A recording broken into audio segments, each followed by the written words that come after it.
I saw this morning. You know, folks, I don't connect with America. Apparently, and I love young listeners, big fan of young listeners, love young listeners. We have an audience of them. They are groundbreaking. They roll the dice. They've got good opinions. I like young people. But, man, there is a disconnect, apparently, between me and young people. The hottest trend in New York, Preparation H, rub it all over your body. New York bouncer, blogger, I love that. He's a bouncer and a blogger. That's the alliteration even works. New York bouncer, blogger, and author Rob Fitzgerald has noticed a trend among many of the macho young men waiting outside his clubs. He says the guys are slathering up their torsos with a hemorrhoid cream Preparation H to make themselves look, quote, ripped for the ladies. According to one of the guys outside the club who wished to remain anonymous, the way you use it, you take your shirt off, rub it all over yourself before you go to the club. If you want to get lucky, then you have to know how to dance, and if you want girls to dance with you, you have to look ripped. Now, I'm going to be honest with you. I have heard about bodybuilders using it on their love handles, Preparation H. I've heard of that. Before shows. And not that I have a vast knowledge of bodybuilders. I don't, but I've worked out my entire life to some degree. And when you work out in gyms, there's always like, you know how we have like exotic pet owner guy, rolls his own cigarettes guy? There's also 5'7.5" bodybuilder guy. And I'm fairly familiar with him. And they, you know, anybody that's ever worked out for a living is well aware of 5'7.5" bodybuilding guy. They've got a lot of tricks to look bigger right before shows. Now, the downside to 5'7.5" bodybuilder guy, they're basically short guys who want a bigger persona, so they go to a gym and get into roids. And it's guys who want to get noticed walking into a room and wouldn't be if they weren't totally ripped.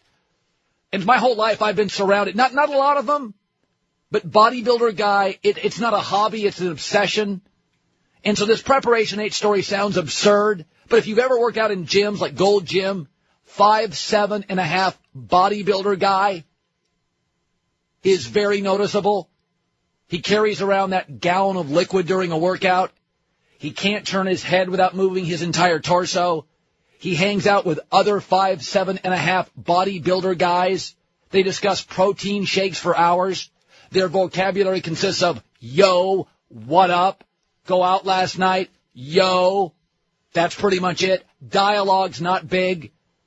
Their life is working out, going to GMC, buying more stuff, going to a tanning bed, to a club that night, unbuttoning 1 or 2 extra buttons on your shirt, rinse and repeat. 5'7.5" bodybuilding guy.